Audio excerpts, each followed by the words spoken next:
কে কে খেতে এটা পছন্দ করেন? আমার তো ফেভারিট জিনিস। এইটা হচ্ছে তিলের বড়া, যাতে আছে ভরপুর প্রোটিন। তো তিলের বড়া বানাতে গেলে প্রথমে 1 কটুরি তিল আমরা মিক্সার জারেতে নিয়ে নেব। তাতে আমরা স্বাদ অনুসার নুন, 2টো কাঁচা লঙ্কা আর 2টো শুকনো লঙ্কা দিয়ে অল্প জল দিয়ে পিষে একটা পেস্ট বানিয়ে নেব। তারপর আমরা একটা বাউলেতে ঢেলে নেব। ঢেলে নিয়ে তাওয়াকে গরম করতে দিয়ে দেবো।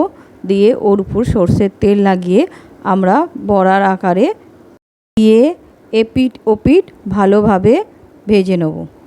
একদিকটা হয়ে গেলে উল্টে অন্য দিকটাতেও অল্প করে সর্ষের তেল লাগিয়ে আবার ভালো করে ভেজে নেব।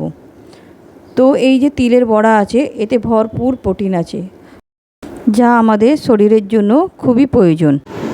আমার এই রেসিপি আপনাদের যদি ভালো লাগে তাহলে প্লিজ একটা লাইক, কমেন্ট আর শেয়ার করে দেবেন। Thank you.